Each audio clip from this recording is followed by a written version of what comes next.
Welcome back. Monday Night Football. We're going to roll the clock coming up in a second. 5 bets for you tonight in 5 minutes. That's right. When the clock goes, that's all we focus. That's all we care about. We don't interrupt to tell you anything else. In fact, if you're new here, we appreciate you joining us on the Odd Shopper channel. Hit the thumbs up button, subscribe, be part of the fastest growing sports betting community across this entire site of YouTube. How about that? Now, we always give you a sneak peek where we're going first. Before we dive into this and start the clock, you're wondering why this video is upwards of 10 minutes when we're doing 5 and 5, because I have other things I need to tell you about. But at the very least, if you're going to hang with me for a second or two, the very least I can do is wet your beak, give you a little appetizer here. And that, of course, is the Rams -2.5. So we'll get into that. We'll get into the other 4 bets as always. As I asked, the bottom is there for you, the thumbs up, the notification bell, most importantly, that you subscribe here. And I'm going to tell you about what you're seeing above and below my screen from DraftKings, where you can bet $5 on any NFL money line, which is tonight, of course, and you win $200 once that bet hits. So it's a beautiful opportunity to build a bankroll. All right, you know the drill here. 5 bets, 5 minutes. Let's start the clock. And we go to the Rams, -2.5 here. That's where I want to begin. And it's not just the Rams winning this football game, which I have. I want to stretch this, and I'm not going to go any more than -2.5. We have seen so far 23 games, including what just happened on Sunday. 23 games with decisions by 3 or fewer points. That's historic right now. We haven't seen anything like that in the NFL. I know not to push this by more than 2.5. I'm still covered below a key number. I have the Rams winning this game. So it makes more sense for me to push this alternate spread at -2.5 and simply get that better return at +120. So that's essentially where I begin here, is taking advantage of the circumstances on the spread more so than anything else. All right. Next play here for you has to do with kicking. Over 3.5 total field goals made. We know Matthew Stafford, the Rams, have struggled head-to-head outside of that playoff game against the Niners. We know that Allen Robinson is struggling, coming in for Robert Woods and kind of filling that second void. We know that Stafford was playing hurt. It just wasn't clicking overall. I don't think it's going to full-on click. And look, the Rams are going to have to settle a couple of times for kicks. On the other side, we're going to come back to this. Trent Williams being out is the key reason why I'm going Rams, trying to stop that Rams defensive front, not just Aaron Donald. Oh, by the way, the Niners already dealing with new bodies, guard, center, guard. It's a mess. Yeah, Jimmy G's back, but that's not enough for me. They're going to settle a lot for drives, and that's going to be a big problem for the Niners. That's why we want to go under 3.5, or pardon me, over 3.5 total field goals at +125. Next one's easy. Cam Akers, under 42.5 rushing yards. The rushing game has been repulsive. 3.4 yards per carry as a team. They're the third lowest rushing average at 72.3 yards per game. Cam Akers, Darrell Henderson. I mean, look, Henderson's number is just so low. Otherwise, we would slam that one. But the Niners defense, certainly good enough to take advantage of this. And even against worse, inferior defensive units, the LA Rams have struggled mightily. Worst we've seen under Sean McVay trying to move the football on the ground. They have been full-on neutralized, and we want to take advantage of that more so than anything else really in this game. All right, we'll stay in this page here and move to another prop, and this is also an easy one. Prime time, lights are on, Cooper Kupp, over 93.5 receiving yards. We'll lay the 130. We've got plus money on 2 of them. Now we're starting to lay a little bit. That's fine here. The biggest reason is because of what I mentioned earlier. Not having Allen Robinson truly fit in with this offense like they expected. Cooper Kupp is just taking on as much as humanly possible. And this is the beauty of it. It doesn't even matter how much more they add to Kupp's workload. It's not going to impact him at all. If anything, his numbers are just going to go up. 93.5, I'm pretty surprised at the time in which we're doing this that this number is below 98.5, because I think, again, the heavy workload has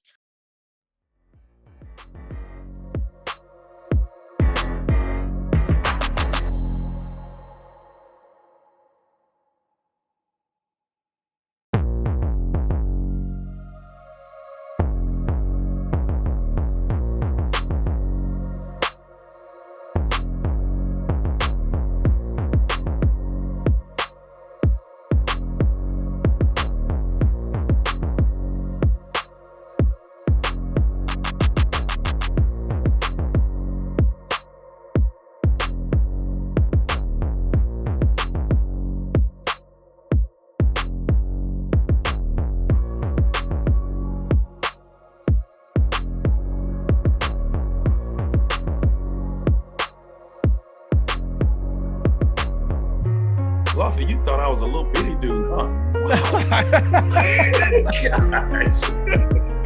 No, I mean, to play the position you did, no way.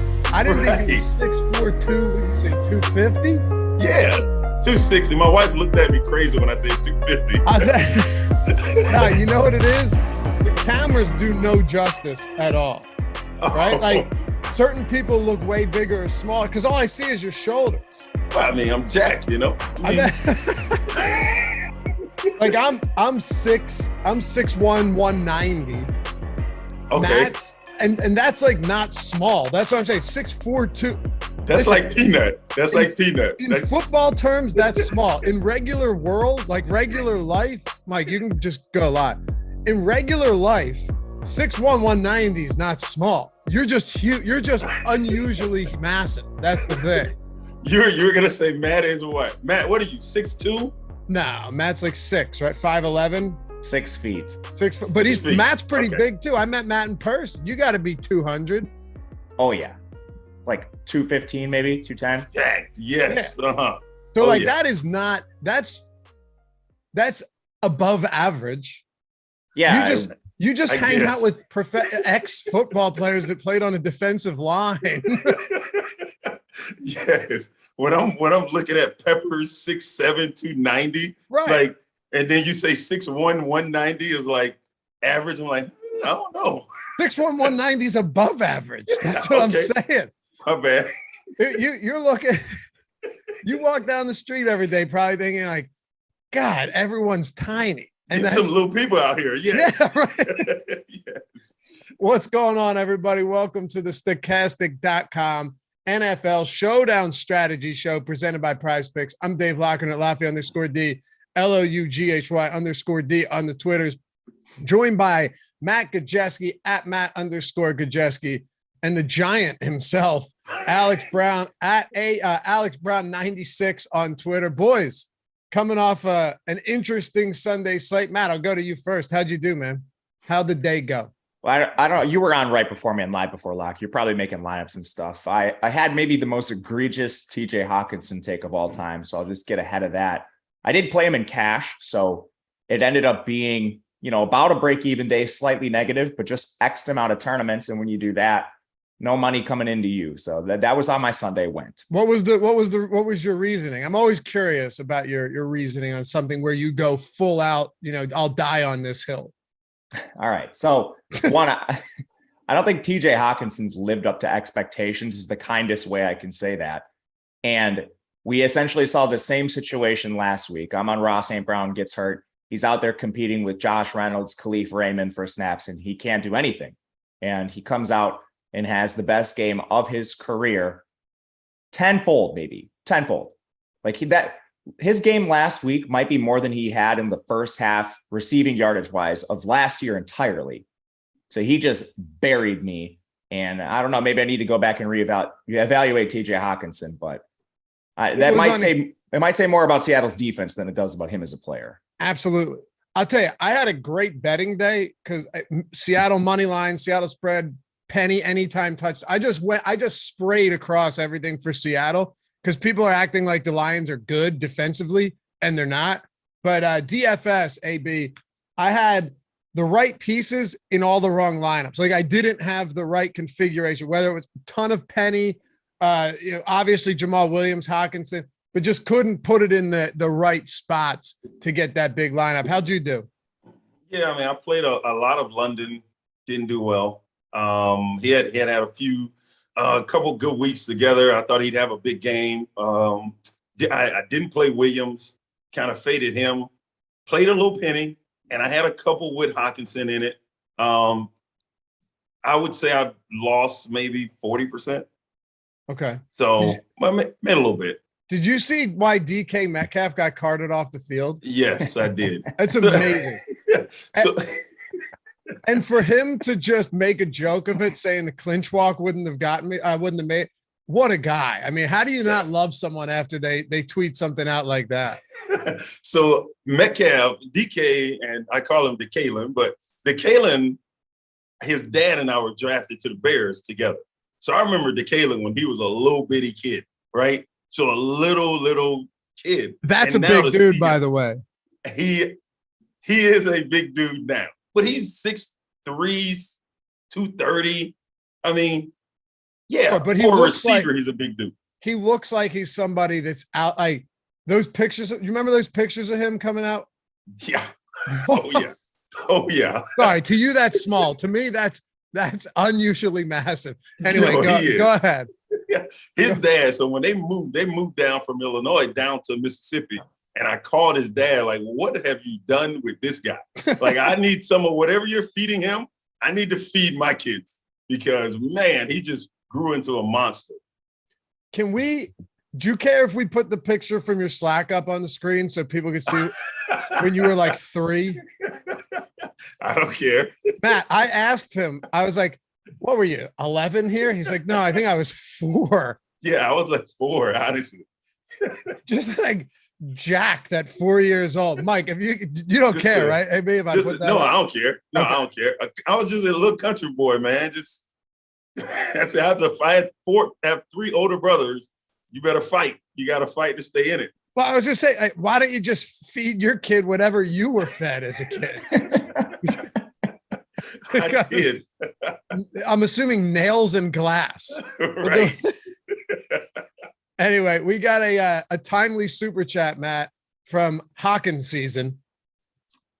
I don't know. I just thought it worked for the fact that you started the show with that. What a beautiful day it is today. Thank you for all your help, gentlemen. I love y'all. Man of the people and the man AB. Appreciate you, dude. Thanks for coming out. Anyway, hit that thumbs up if you haven't done so yet. Subscribe to the channel and let's get this underway. But yeah, it helps us a lot. You know how the YouTube overlords work. We gotta appease them to keep the lights on around this way. Matt, before we get into the Rams here and get into this game, anything we should probably recap from yesterday, maybe the Javonte Williams injury or anything else that's going to loom large in the coming weeks? Yeah, Javonte for sure. I just saw he's going for an MRI this morning. There hasn't been any official word yet, correct? Yeah, they said they think it's serious though. Yeah, that's something you never want to see. I know they also lost Randy Gregory, who said himself that it's no big deal, but people in Denver going down. It hasn't been a great season for them to start. And Melvin played poorly in the absence of Javonte. I know he had that fumble that was returned for a touchdown. And Mike Boone dropped what would have been maybe a 30-yard pass to at least help Denver. I'm not sure if they would have been able to come back in that game. But like Mike Boone should definitely be prioritized on waivers. We'll see what happens with Denver pricing moving forward. But that's, I think, probably the biggest one. I didn't really see any other season enders off the top of my head. A couple guys banged up here and there, though. Biggest takeaways from yesterday, AB? That play that Matt's talking about, that was, man, one, I'll say that the Eagles, I think, are for real. I think the Cowboys are for real too. They look good. So yeah, even with Cooper Rush, I think they're the real deal. I'm kind of worried about Tampa. Kind of worried about Tampa. Their defense doesn't play that way. What happened? I get it. It's Kansas City. And they have a lot of weapons, and Mahomes is just insane. That we were reminded again that he is insane. But the Tampa Bay defense, when we look back when they won the Super Bowl, it was because of the defense. Tom Brady will get all the credit. It was because of that defense. If that defense doesn't show up, they're not going anywhere. Not in the NFC. They're just, it's not going to happen. So, but that play that Matt was talking about, very unfortunate for Melvin Gordon, but my gosh, did it produce one of the funniest moments of the absolute weekend with that offensive lineman diving God, yeah. 6 yards out. Oh my gosh. But he alligator armed it. He didn't even reach. Like he just belly flopped with his arms tucked in. He did. It was awesome. Like it was awesome. Effort. That's what we're looking for. We're looking for effort, you know? Devin White should have won the MVP that year. He definitely should have. But I bet Brady because quarterbacks, if it's Brady, Mahomes, one of them's always winning it. Yep, but they're going to win.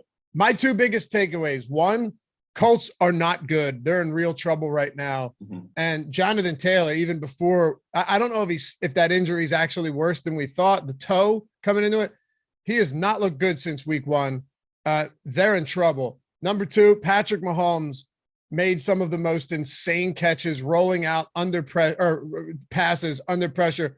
That one that he dumped off to Clyde Edwards-Helaire in the end zone was one of the filthiest plays I've ever seen. Like that was a dead play to 31 other quarterbacks in the league. Mm-hmm. Amazing. So yeah, they deserve that. Tampa's defense giving up that many points, but got off to a rough start with that fumble on the kickoff. So let's get into this one, fellas. We'll go straight to the Rams. Mike, you can skip strategy here since we only have so much time. Matt, tough game in the sense that the Niners play at the slowest pace in the league. Rams have a 20.5 point total. I mean, that's not something you see often for reigning Super Bowl champions with, a decent amount of offensive weapons. But the more I look at it, is this Rams offense outside of Cooper Kupp, and it's hard to just, separate them. Is this Rams offense actually any good outside of Cooper Kupp? It's really hard to say at this point. And I think we can bring this back to their team building philosophy. They've essentially thrown the house draft pick wise in free agency at a couple players, and it's left them really thin. And yes, that strategy worked for them. They were able to get to a Super Bowl, but now you're seeing some of these people leave, like you lose Whitworth on the offensive line just to retirement. Like that wasn't anything surprising at this point in his career. But now you're starting to see these little cracks, and then they don't have the draft capital to fill them. So now, okay, Van Jefferson goes down. People like Ben Skowronek, who's a 7th round draft pick out of Notre Dame, largely like a replacement level player. These guys are getting meaningful snaps for your team. And it's not just Skowronek. It's not just guys in the offensive line. You can point to instances of this across their roster. So I don't know if they'll be able to get these guys back and then go back to being the good old Rams, but that's what I've chalked up their early season. We'll just call them struggles. I'm not really worried about them yet because they play in the NFC, but I do think they are taking a slight step back to start the year. And that has affected the offense a lot, especially the run game, some of the struggles we've seen on the offensive line. And maybe it's partially Cam Akers and Darrell Henderson too, but they haven't really had a good run game. The weapons outside of Cooper Kupp have largely been disappointing. Allen Robinson hasn't lived up to expectations. I think he'll get right at some point this season. And then, after him, we're talking about Tyler Higbee and Ben Skowronek as your main pass catchers. It's kind of rough out there for the Rams right now. I think so too. AB, is there anything you're seeing, or do you think they're completely fine? No, I honestly, I think they're fine. I think they're the reigning Super Bowl champ. You're going to get the best from everybody. Everybody has you circled on their schedule. So you're not going to surprise anybody. And what I do see, you got to stop force feeding Cooper Kupp. You have to stop. Allen Robinson is a legit receiver. Make him a part of this. Make him a part of your game plan going forward. And it's just going to open up more for Cooper Kupp. But the going back and forth in the backfield, when you have 2-3 running backs, that means you don't have one. So you need somebody that can come in there and just be that guy. I think Cam Akers can do it, but they have to give him the opportunity to actually do it. I don't think Cam Akers is any good, to be honest with you. Really? Yeah, I think he's fine, but I don't think he's particularly good now. Like, what's good though? He's not Adrian Peterson. I don't think he has great vision. No, of course he's not Adrian Peterson, but I'm not sure he's David Montgomery, to use a Bears reference, Ooh, oh. Okay, let me ask you this. Has Akers proven anything to us in the years that he's been in the league? When he's healthy, I think he's an explosive player.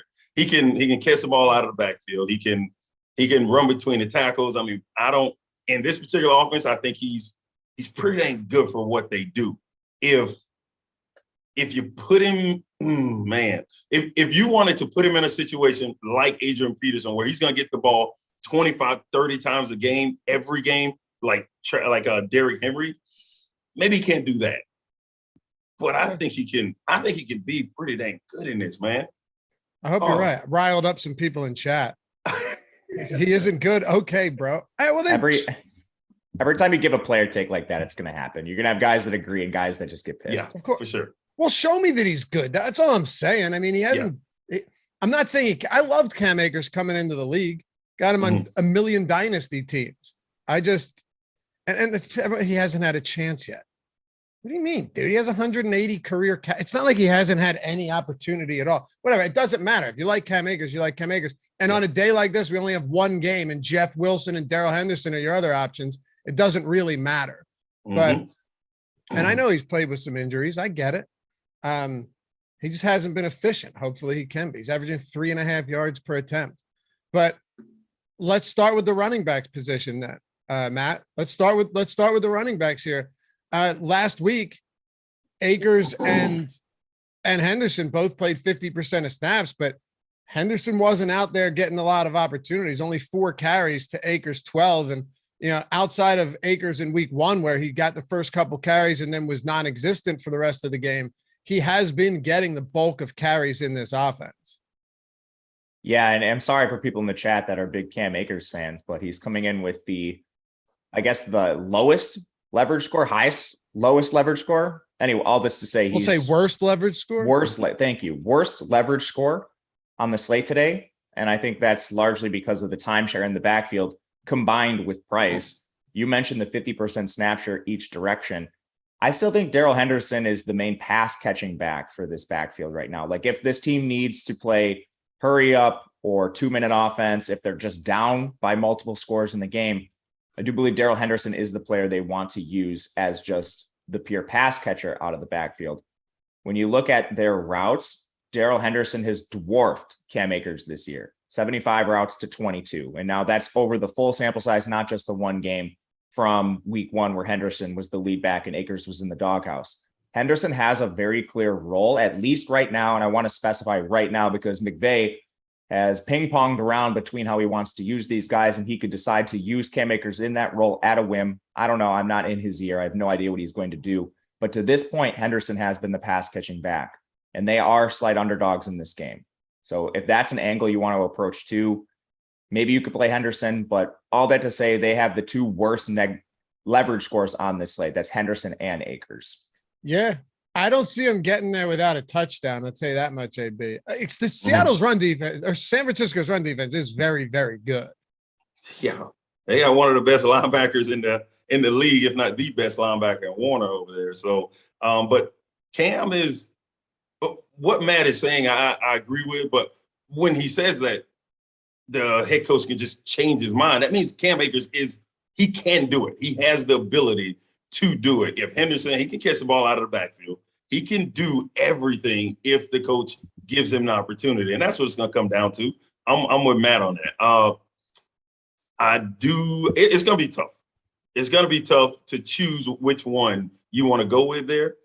Probably it'll be ownership, just who's going to what, and then just kind of go to the other guy, because it really could be just a 50-50 type deal with Cam Akers and Henderson out of the backfield. So I might steer clear of both of them, because in this game, I think the Rams, their offense, they throw the ball to open up the run, whereas most teams run the ball to kind of open up passing lanes. So I think they're going to throw the ball. They're okay with throwing a slant route or an out route and just kind of calling that. That's just like a run play. Yeah, absolutely. I was looking at Tyler Higbee's you look how good Tyler Higbee's been this year. And I was shocked to see that his average depth of target is 3 yards. His averaging 9 yards after the catch per reception. So I know you're probably not talking specifically about tight ends here, but Higbee's a guy that they're getting the ball and then he's picking up 9-10 yards after the catch on all of those catch and runs. Yep, because your defense is predicated on stopping Cooper Kupp, not Tyler Higbee. So when he catches the ball, there's a guy, the next closest guy is probably 5 yards away from him. So he can pick up those. And if he makes one miss, then he's 15 yards down the field before the next guy comes. Do you think this is one of those spots though, where it's going to be tougher for Higbee to pick up that yak with just given the linebackers for the San Francisco 49ers, given how good they are at tackling? Or do you think they'll figure out ways to get him opportunities to create yards after the catch? I ask because if he's not getting those yards after the catch, we're getting like 5 receptions for 21 yards from Higbee. I don't think so. I don't think you change because of their offense and how their offense is structured. It's gonna go through Cooper Kupp. Like, so you better stop him. If not, then Higbee will walk away with 2 receptions and Cooper Kupp's gonna have 15. So you better stop Cooper Kupp. That's where everything will be geared to, and all the attention will be on him, and they'll forget about Higbee until he starts making plays. That's how it works all the time. The big time guy is gonna get all the attention. And then once the other guys start making plays, then it'll come back. So let him pick the yards up, just prevent Kupp from killing you. Yeah. Correct. Yep. Matt, where are you at on Higbee? We'll get into the pass catchers here a little bit. Yeah, I like Higbee. He might just be like the wide receiver 2 or 3 in this offense at this point. And they still are going to throw the ball a decent amount. They're going to be throwing the ball a decent amount today. And he's kind of that underneath option. We know where Kupp plays. He's that high percentage receiver out of the slot. Easily the wide receiver 1, not just in this team, but in the NFL. And then Robinson's kind of had this sparsely used role, and they've gone to Higbee a lot more than I had personally anticipated in that underneath role. Now, Higbee, he's not necessarily the most athletic tight end. We'll give him that. He's not Kyle Pitts out there. I'm not sure if I'd be banking on this yards after the catch throughout the majority of the season. And I think part of the reason this ADOT for him is really low, where he is catching the ball, is because of the offensive line. They've needed to get the ball out fast so Stafford's not under duress.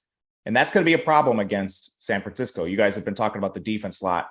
Their defense is awesome, especially in the front 7. A lot of good linebackers and players up front.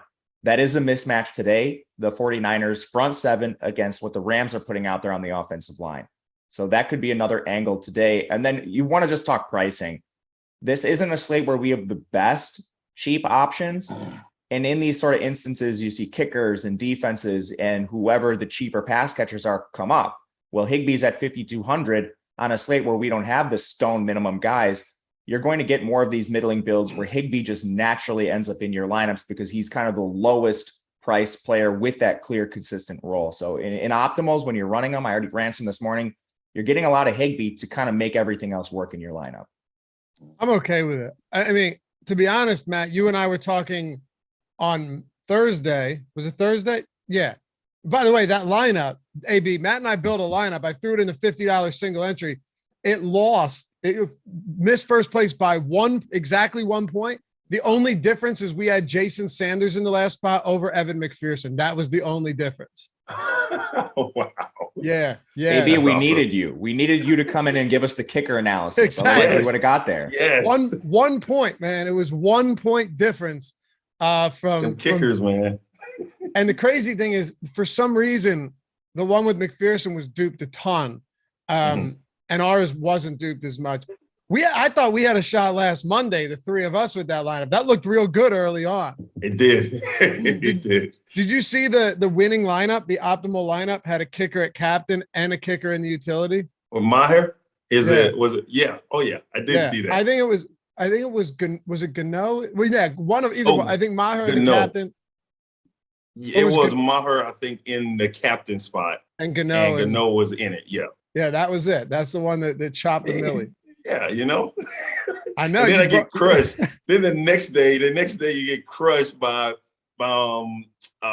Chip them talking about how do you put a kicker at captain? And that's yeah. Listen. Oh, by Adam you're talking about? By Adam, yeah. Yeah.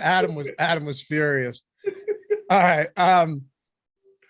Matt, what I was going to say is you and I were talking the other day about how Who was the tight end? Who was the tight end that was just too expensive that we were discussing on Thursday? Gajewski, right? Gajewski was like, Oh yeah. I think Gajewski was more expensive, if not the same price as Tyler Higbee. Tyler Higbee's price, given his usage, seems really nice. Yeah, it is. And in comparison, without the clear value plays, this is a guy you want to be getting to. He is one of our highest leverage scores. It is our highest by 4%. That's ridiculous. And he's going to be under-owned just because there's a lot of other really good, I guess, popular names people want to click. Like everybody wants to click Kupp, and Higbee is not necessarily the most attractive player to click into your lineups, but he has the most consistent role among this price. And I saw someone ask in the chat about leverage score. I want to address that really quick for anyone that might not understand it. There's these two factors working in your lineups. One, how often is a player being played in lineups? That's by the field, everyone entering lineups. And then how likely are they to put up a GPP winning score? And you're always working against each other with these two factors. So if a player is more owned in a lineup, then their chance of having that GPP winning score, they're negative in terms of leverage. If it's the opposite, people aren't playing a player enough and they actually have a decent chance of being in the GPP and winning lineup, that's a positive leverage score. And today, Higbee has our highest positive leverage score. A little eye-opening, but he's a great play as things stand right now. Yeah, good explanation. And if you're new to Stokastic, you get your first 3 days, all of our NFL plus platinum tools free, entirely free for the first 3 days. If you just use the link in the description, Mike, you can throw that in the chat for me as well, please. Everything free for the first 3 days, everything for NFL. Matt's talking about the top showdown and single game plays tool, which is awesome. It gives you the leverage score, ownership. It gives you the top play probability, the likelihood that they'll be the top play, or they'll be in the 2 through 6. If you have questions about this, I know it can be difficult, but happy to answer them. I'm sure Matt is as well, to help you guys familiarize yourself with these tools because they're so important. The boom bust tool, the top stacks tool, not just for showdown, for main slate, for everything, ownership, player projections, all of our advanced data and advanced statistics. You get all of that. These were created by, Alex Baker, Awesemo himself, one of the greatest players from DFS history. I think I can say that relatively confidently.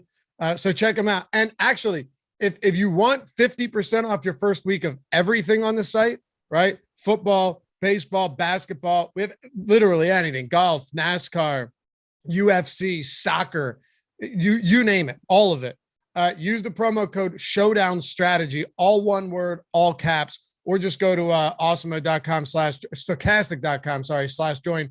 But it's easier to use the link. So you want the 3 free days of all of our NFL, use the link. If you want to get everything 50% off for the first week, everything on the site, every tool, not including Fantasy Cruncher, but you can get that add-on. Use Showdown Strategy, all caps, all one word. All right, AB, let me go back to you here. The question isn't, do we like Cooper Kupp? That's an obvious answer. But do you do anything different with Cooper Kupp today to get, as we spoke about, leverage over the field? Man, I don't know, man. That's a tough one because everything goes through Cooper Kupp. I mean, he's going to get – last week, I think he had like 6 targets, but that was like the lowest in a long time for him. He's going to get 10. He's going to get double-digit targets. So it's hard to go from him. And who are you going to go to? Are you just going out on a whim? Or are you going to go to somebody that actually has a chance to beat him if they have a top game? That would have to be Debo if you're going to go away from Cooper Kupp. So if I do go away from him, I'll probably put Debo in the captain spot. But to just fade him completely, heck no. I'm not. He'll be in every lineup that I have. It's somewhere. You know what I mean? Okay. Right. Yeah. Not always captain, but yeah. Right. And someone asked if Higbee is okay in the captain spot. Mm-hmm. I think it's fine. I mean, Higbee could give you 6 for 80 and a touchdown, and in a game with a low total, I could get you there. See, if he does, I'm really gonna be upset tonight because I've been waiting on Waller. I got Higbee on my bench, my fantasy on my bench, Waller, man. Oh. And I've been waiting on Waller to do something. And Higbee is just racking up points. Not that it would help me. I'm like 30 points down this week, but it's not gonna help me when he does. So. You never know. You might get a 30 spot out of Higbee. Oh, man. Yeah, I don't know. Matt, you think it's fine, right? Captain Higbee? Yeah, and when you think about captaining Higbee, I wouldn't think about it in terms of, okay, I don't want just the highest raw score in the captain spot. If you're playing that way, obviously you want Kupp or maybe a quarterback. But Higbee's a different price than those guys, so he gives you a different construction. And when you play Higbee, maybe it affords you the chance to play Debo and Matthew Stafford. Whereas it does, and Kupp. I've already done it. It's super easy.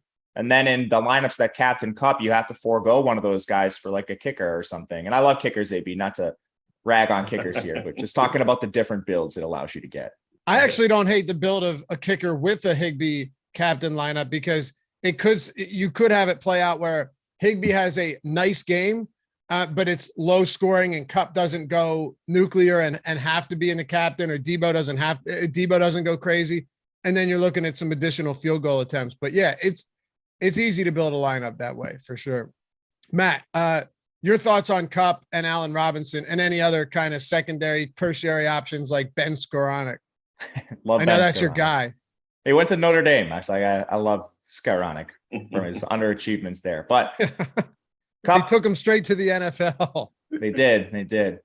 With Kupp, I'm with AB. I don't think it's a matter of playing him or not playing him. I think it's where you play him.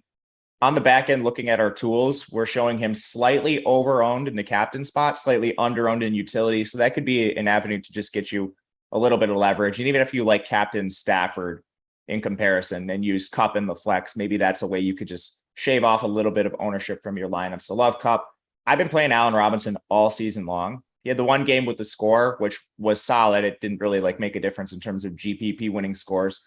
But AB said this earlier. I've been a fan of Robinson for a long time. I think he's a hyper talented receiver who kind of got a raw deal at the end of his career in Chicago. Last year, he played hurt. This year, he looks good on the field. They just haven't gotten the ball to Robinson as much as they probably should. So I also agree with AB that maybe spreading the ball around could open up Kupp for even more. And if we look on our tools, he's also bringing a positive leverage score. He's at a pretty good price today too. Like, he's cheaper than guys like Kittle and stuff. I think the opportunity for Robinson is going to rise this year. He's a player I'm going to be taking a little bit of a stand on. I'll play him in some captain spots too. I like Robinson today. Okay. We had a question from RB in chat. I'd like your opinion. I am my league commish. I woke up just before the London game, West Coast time, to check starting lineups. I looked at Kamara and saw what I thought was a Q was an O. Should I have made a correction after the game started using league powers, or too bad? No, if that's your guy and you started him and thought he was questionable, but he was out, no, you can't. I would riot if you did that. Yeah, you can't do it. No, you can't. It's unfortunate, but no, because if someone else did that and it's like, oh, I thought he was, plus then you go, okay, I just replace him with the best scorer on my bench. Can't do that. All right. If that was your question. Yeah, no. AB, where do you go outside of Cooper Kupp with these Rams receivers? I think we've hit on the guys that you can take flyers for sure, but it's going to be Allen Robinson. It's going to be Higbee. It's they're not throwing the ball to anybody else. We're talking about they're going against a really, really talented defense here, and you don't want to mess around going one-on-one with one of those corners, or maybe a running back getting 5 or 6 dump down, little check down passes. You're going to get stuff out of that. But these outside of Kittle, I say Kittle, but no, on the Rams, but outside of Cooper Kupp, Allen Robinson, can you hear me? Yeah, I got you. Oh, okay. Outside of Allen Robinson, Cooper Kupp, who I love Cooper Kupp. I think everything goes through him. I agree with Matt on Allen Robinson. If Allen Robinson has a big night, I don't think that how do both of them have a big night? See, I don't think San Francisco gives up that much. Me neither. I just don't think both of them have a really good night. And A-Rob is gonna, maybe if he gets 5 targets, I will be shocked, honestly. If he gets 5. It's only 3 games in. But 60% of the Rams team target share has gone to Kupp and Higbee. It's insane. Robinson has a lower target share than Ben Skoranek right now, which, again, only 3 games. That can change, of course. If A-Rob was a burner, right? If he was a burner and he could just he could go, I don't know, 3 targets, he catch 2 of them, but one is like a 60-yard bomb, then okay. I mean, I could feel it a little bit more, but he's not. That's just never been his MO. So he's more of a possession type receiver. So I don't see it. I don't see how he gets enough targets to beat Kupp. But can you play him? Absolutely, you can play him and hope somebody else. But if I play Allen Robinson, I would be playing him as well as Cooper Kupp. But then I don't think both of them have a big game. I just don't see how they do. I get it. Mamba Mindset said Allen can't create separation. Speaking about Rob, but Robinson, kind of to your point, he's never been a guy that no. It's separation hasn't been his thing. He's just been able to grab contested balls, and he's never been someone like, I don't think he's ever had a high separation rate at all. No, but separation rate, he's never had a good quarterback either. For sure. For sure. He's but I'm never saying had he still thrives. Good passes thrown to him. Yeah. Right. Oh yeah. No. And then he finally gets one, and he's only getting targeted 3 times a game. It might be a little too late in his career. Yeah, it's a shame, man. I mean, last year was hard for me to watch because I'm a big Allen Robinson fan. Tough to watch. Probably tougher for you to watch, AB, since it was a lot tougher for me to talk about. That's for sure. Yeah, I bet. Matt, kicker defense here for the Rams before we move this one on. I definitely prefer the defense on the other side, talent-wise. The Rams definitely have players. I mean, like anytime you can try out Aaron Donald in the field, you need to be considering them. And Garoppolo hasn't necessarily been the most accurate passer, so that's always working in your favor. I'll play some of the Rams. I plan on getting a little bit more of the 49ers. And then my approach with kickers generally is in lower scoring games. I'm trying to get a little bit more of them. The total's around 42.5 right now. So it's definitely a spot where I'm getting a little bit more kicker than normal. The Trent Williams thing is kind of big though, right? I mean, I know Colton McKivitz, I believe his name is, came in last year, week 18 in their 17th game against the Rams and held his own. But when you got Aaron Donald breathing down your neck and no Trent Williams, who's one of the best left tackles ever, that could spell some trouble for Jimmy Garoppolo. For sure. Yes. I think the one thing go ahead, AB. You know more of the mismatches than me. Where you at? When you take out a big time guy like that, it just limits what you can do on offense. It limits your quarterback, how long he can hold the ball. When they played against Chicago, Chicago has a guy in Robert Quinn who had 19 sacks last year. They left Trent Williams alone with him. He didn't sniff the quarterback. Okay. When you have a guy like that, you can do a lot more on offense. And I just don't see how they can do that without him. They just can't. So you got to adjust. And that is quick passes. Ball's got to come out quick. Debo is going to be used a lot. I think he's going to be running the ball a lot more tonight. So yeah, it's going to be different. I think he plays a huge part. And I don't think this game is as high scoring as a lot of people may think. 42 might be high for me. Okay. Well, that's a perfect transition. Let's talk about the Niners here, because you seem to think, AB, that this Trent Williams injury could definitely make them play differently than they have and it makes sense. I mean, it makes sense when you're losing a guy like that. I totally get it. Before we do though, shout out to our sponsor, Prize Picks. Not sure if you guys have played there yet. A lot of people, I know a ton of you guys have already signed up there. If you haven't, well, you're in luck, because not only is there a first match deposit bonus up to $100, which is big out of the gate, but you get a free month of Stokastic Plus Platinum. So everything that we have on the site, $119.95 value, entirely free. When you sign up, you got to use the link. You got to use the link in the description, or if you're watching live, the one we can throw in the chat right now, entirely free. Everything on our site. Again, I have to keep saying it, not Fantasy Cruncher, but every other tool we have. And you can get the Fantasy Cruncher add-on on top of that. There's no sharks at Prize Picks, no optimizers, no mass entries. You're just building lineups with player props, right? 2 through 5. If you hit 5, you 10x your money. Unlike a traditional book with a traditional parlay, if you hit 4 or 5, you still 2x. If you hit 3 or 5, you still make money back. You can do the power play where it's you pick 4. If you don't hit all 4, you don't win. But if you hit 4, you're 10xing. A lot of very cool ways you can do this. And I always use Madden as example. You can cross sport as well, since you're not playing against the field. If you wanted to go with a college football prop and there's no juice. It's just over or under. You want to go with 2 football. You want to throw a baseball prop in there as well, and then something else. You can throw them all into the same lineup. So if you have a nice knowledge of sports, or you're getting the free month of Stokastic and you want to use all of our tools to help you make those decisions, it's a great way to make money and a great site. Go to prizepicks.com, use that link. You can download the app or in the app store as well. $100 first match deposit bonus and the free month of Stokastic Plus Platinum when you sign up. Take advantage of that for sure. I don't know how long we'll be doing the free month of Stokastic either. All right.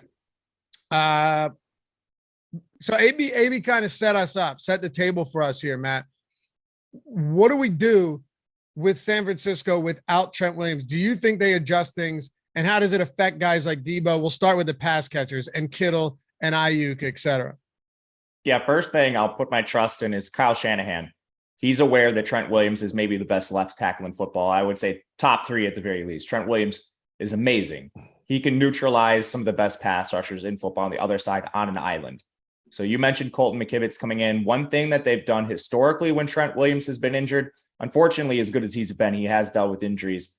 They have used Kittle to block more. As unfortunate as that is for us DFS players and fantasy owners, we love when Kittle can get the ball in his hands. He's electric, but he has blocked more historically when this situation has arisen.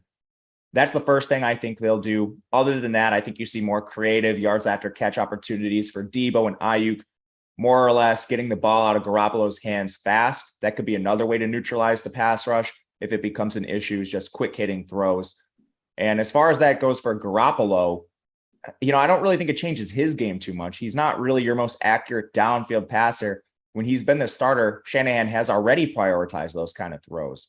So if anything, I think it hurts Kittle maybe the most. One more thing, Matt. Knowing that the LA, oddly enough, has kind of been a pass funnel defense this year, right? I think it's fair to say right now they have funneled to the pass in a lot of ways. And San Francisco plays at the slowest pace. Do you think they'll continue to try and run no matter what, assuming their defense is holding up? San Francisco will try to run? Yeah, I'm saying assuming their defense is holding up and the game is competitive, right? 1 possession game or whatever. Do you think they'll continue to try and keep running the football, even though the Rams have funneled a lot of opposing offenses through the pass? Yeah, I do. Okay. I do too. Yeah, I don't think they can do anything else. Right. Like when Lance went out, this is what they went to. This was the blueprint. They've had Garoppolo before, and they were one of the top rushing teams in the NFL. So they're gonna run the ball. They're gonna run. We're gonna see 5, 6, maybe even 7 screens, whether it's to the tight end, running backs, or even Debo. That's what we're going to see tonight, because you want to neutralize that pass rush. Been a part of some guys that can get after the quarterback. I don't think Tommy Harris was Aaron Donald, but he was damn good. And when people wanted to neutralize that guy, you run screens. You just give them something else to think about when they're rushing the quarterback, just to slow them down just enough. We're going to see screens tonight, and San Francisco is one of the better teams in the NFL at doing it. All right, so let's get a little more granular here then, AB, and dig into it. I know you've alluded to it already, but who benefits the most and who do you like the most as a result of what you expect to see out of the San Francisco offense? I like the running backs. I do. I like Kittle. I like Kittle in the sense of not going down the field to block, but like just acting like he's blocking and getting 2 of those screen passes with him. He's so crazy aggressive after he gets the ball in his hands and how he runs. He really could be the guy that goes 4 catches for 65 yards and a touchdown. Like, I can see that for him tonight. Debo, I think, is going to be the vocal point of this offense, because he's going to run the ball too. So he's going to get 5 or 6 catches, but it's going to be what he can do in the run game, whether that's those quick sweeps when he's in motion, going across and they just kind of quickly hand it to him. If he can break one of those, I think that's going to be the difference, because every point is going to count here. We're talking about a game where it always comes down to like 3 points, a field goal here and there, overtime, something. It's super close. They know each other. They're not tricking anybody. So this is going to be a really good, tight football game, I think. I don't think it'll be high scoring at all. Who do you like most among the pass catchers, Matt? Yeah, Debo, of course. I think he's a great pivot if you do decide to go off of Kupp. I wouldn't suggest that, but I'm still trying to get them both in lineups when possible. Debo just has such a solid role. Higbee captain will get him there. You could do that. But outside of Debo, I mean, I just laid out what I think will happen with Kittle. With that said, it's not like he's going to be blocking on every single play. And when I look at pricing, Kittle's in a range where your alternatives are Allen Robinson. They're the Rams running backs. You have to go up $1,000 more to even get Ayuk. So that is a significant jump in price when we don't have the pivots today. We don't have the punt plays either. So, I mean, at 6.6K on DraftKings, even with the elevated blocking rate, Kittle still pops up a lot for me in this range. He's just a mid-price option that has a very clear role on the team, and he has upside. This is a guy that's previously been priced around 10K in his career. Now, the offense looks a little different here, but I don't think anyone's questioning the talent. So I like Kittle primarily because of price, but I think he's a solid player overall too. Anybody else you want to hit on for the pass catchers? We should talk about Ayuk too. He's probably going to be more like your leverage guy here. I think when people are building lineups today, because salary is so important, you're going to see people try to go all the way up for Deebo Samuel, or they're going to go all the way down for George Kittle. And I guess we should throw Juwan in here too. He's a player that's coming in $2,000 too. He's cheap. Yeah, he's really cheap. The question with him is just, okay, how large is his role today? He's really the only true punt play I think you can use today and feel decent about it. Like you could always play, I don't know, your check, baby. Yeah, you can always play those guys in the millie. But as far as people that have a defined role that you actually feel good about, I think you're probably drawing that line at Jennings, and even his role's a little shaky. He's on the field about 53% of the snaps. He has just 11 targets this year, which, funny enough, is one target behind Allen Robinson. So if you want to play that game, I think you can. The one thing I'll say about San Francisco too is when they were using Lance in the beginning of the year, they were even run heavier. Now with Garoppolo, maybe that pass rate ticks up just a little bit. That'll benefit all of the ancillary pieces like Jennings too. Because we have so many huge guys at the top, huge monsters like Kupp and Stafford and Debo, Jennings is going to come up a lot in your lineups just as that salary saving piece that makes it all work. Yeah, AB, you got Jennings, who, as Matt pointed out, I mean, he hasn't been a focal point, but he's, averaging around what does he have, 11 targets through 3 games? Could be worse. And then Juszczyk is the guy, we could talk about him here and then transition to running backs. That guy has done me real well in showdown contests before because they will give him opportunities around the goal line. Yeah, they're few. It's not like an everyday thing, but he has a touchdown this year. He has a 24-yard reception in another game. Once in a while, they sneak him into the offense and he gets a couple touches. Could be interesting. Which was the 24-yard one was pretty impressive with the toe tap on the sideline, if I remember correctly. I don't remember it. Yeah, it was pretty impressive. But could he? I guess if you play him all year, no matter what, you're gonna get 1, maybe 2 games. It could be the night. It could be the night that they get to the inch line and they're gonna run fullback dive, and he's gonna get the touchdown. He's gonna have 2 carries, 2 touchdowns for 2 yards. Yep. And he had 2 carries. He had 2 carries for 1 yard and a touchdown in week 2. There you go. There's only 2 carries. Exactly. Yeah, if he does that, like Matt says, I mean, in the millie, he could be, that could really help you because he's not going to be hound. There's a lot of firepower guys that you want to have. So if you want to be different, he's going to be, and you put Higbee at the captain. You're either going to win nothing or you're going to win the millie. Like, that's it. Yeah, man. I remember I think it was last year. Yeah. 4 for 37 and a touchdown receiving in week 3 against Green Bay. Showdown slate. Oh man, probably broke it. He did. Yes. He did for sure. 4 catches for 37 yards and he broke the slate. Yep. Yeah.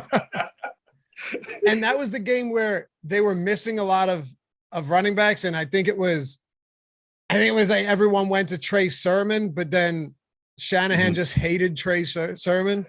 So Juszczyk got the work. I don't think it's crazy. What do you want to do with Wilson then, Matt? I like Wilson.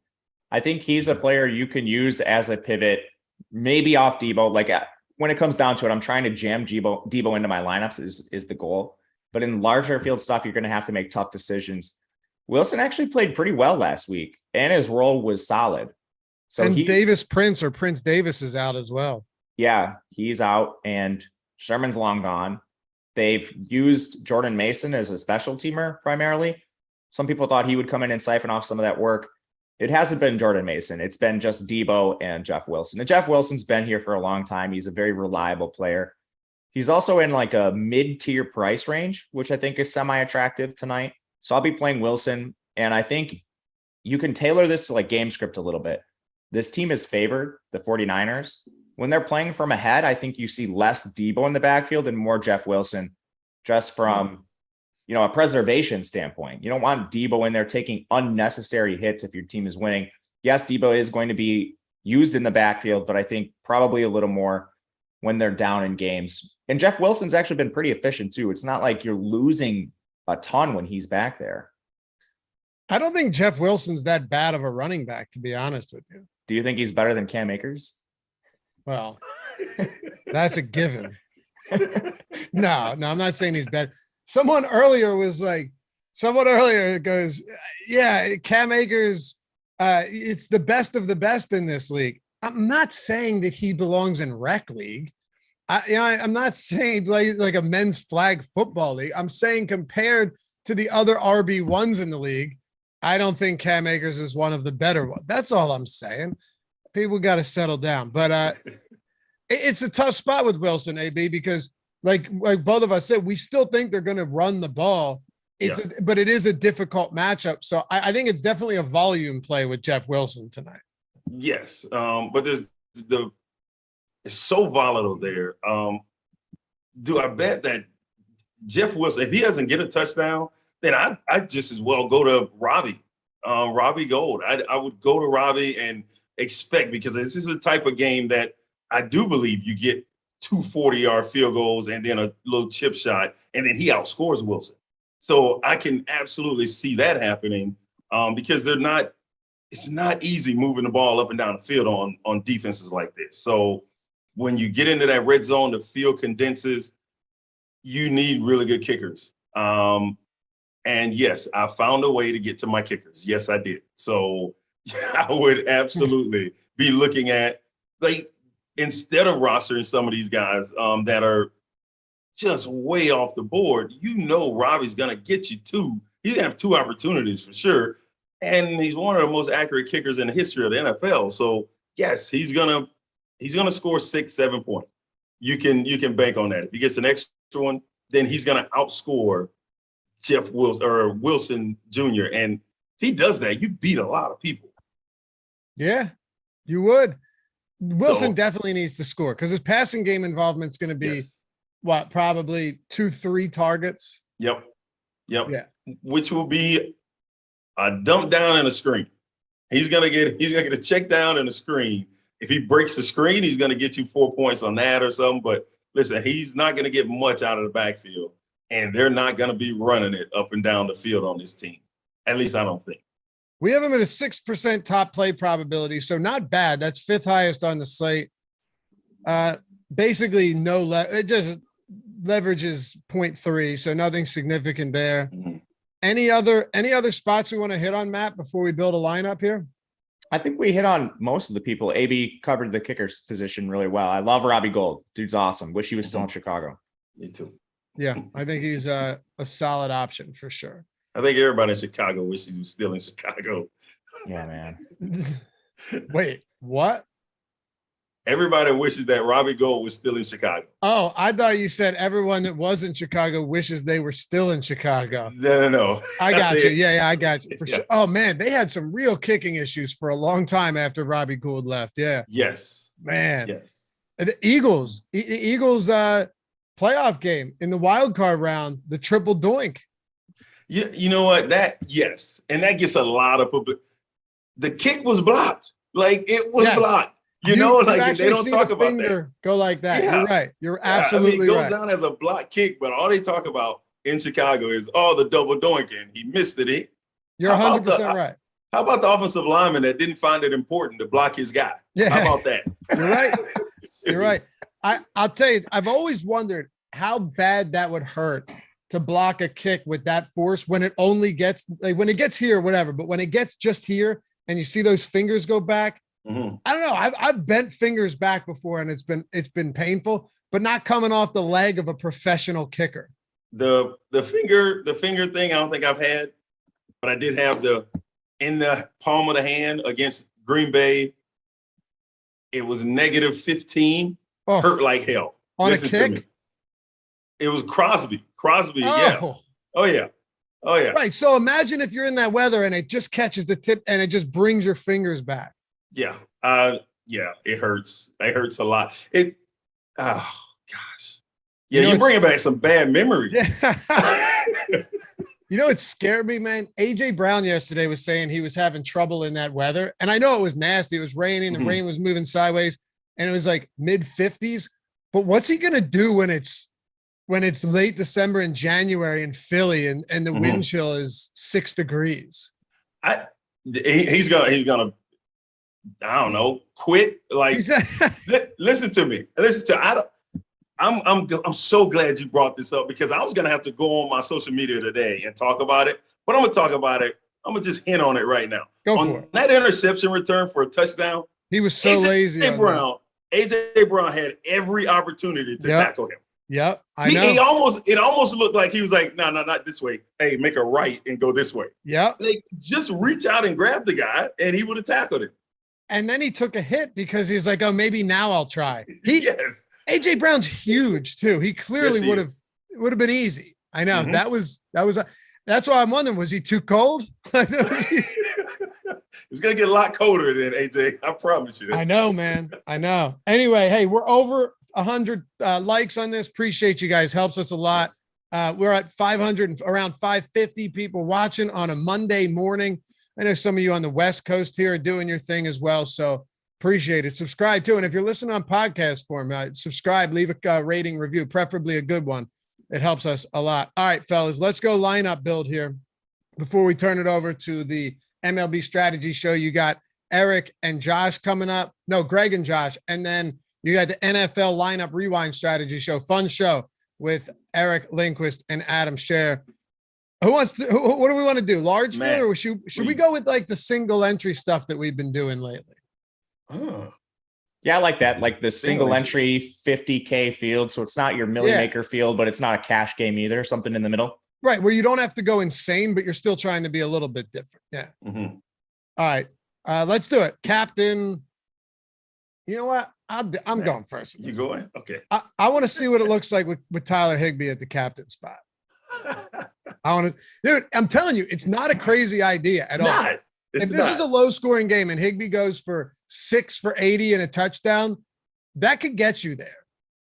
Yes, it could. He could do it. Yeah, he could. Let's try it. He's got a 25% target share on the season. Pretty good. All right. AB, we're going Higbee captain. Let's just see where this gets us. I mean, I'm going Cooper Kupp, man. I cannot. Got to. Yeah, Cooper got Kupp. to. Yeah. Got to. Matt? Let's go with Debo. All right. Mm-hmm.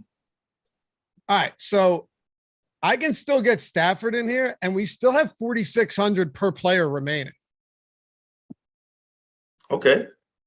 I mean, Stafford? might be kicker time for AB. Yeah. So we have Higbee. Know it. We have Higbee, Kupp, Samuel, Stafford, and 4,600 per player remaining. Let me see. Probably. Yeah, let's go Robbie. You want to go Robbie? All right. Yeah, let's go Robbie. I like that too, because if we're not going Garoppolo and we're going with the stack for the Rams, you might see some Robbie Gould opportunities and less touchdowns from Garoppolo. Matt, what do you got? 5,200 remaining to wrap us up. Yeah, you set me up for Skowronek. Wow. Your guy. I think he's the best guy to play here. So I'll say him, but I would, if you're trying to leave a little more salary on the table, I'd probably consider a defense at this point. Rams defense could be good in this sort of lineup. And if you want to go all the way down, you could always play Juwan Jennings and really leave some salary on the table. Would it help if we went, like, what could we get if you went Juszczyk instead of Robbie? He's 1,000. Like, yeah, I know. AB's coming around. Oh, you can play Jeff. If you do that, you can play Jeff Wilson, Ayuk, Akers, Henderson, Kittle. Let's do that. Let's go use chick. Let's go use chick in there. This will probably be a chalky lineup, but that's what I'm saying. Higbee gets you most of the good players on this slate if you put him in captain. Higbee's only projected 6% in the captain though. Wow, that's it? Yeah. See, I like that. I'm willing to take some shots on that for sure. For sure. Who was the last one? If we went use chick instead of Robbie Gold, who was the last? Then you can get Jeff Wilson. We can play everybody except Garoppolo, AB. Yeah. Okay. So whoever you want that's not Garoppolo. We got to get that's on you. That's on you, Matt. Oh yeah. Kittle. Oh, you want to go Kittle? Okay, let's go Kittle. There we go. All right. Hey, we got to go. Appreciate you guys as always. Real quick, AB, final score prediction. 24-20. Rams win. Rams get the win. Matt. Yeah. 2017. Give me the Niners. Okay. I'm going 2017 Rams. Appreciate you guys as always. AB at Alex Brown 96 on Twitter. Matt at Matt_Gajewski. Me at Loppy_D. Shout out to Mike Lawrence for producing this one. We'll see you back here Thursday. Peace.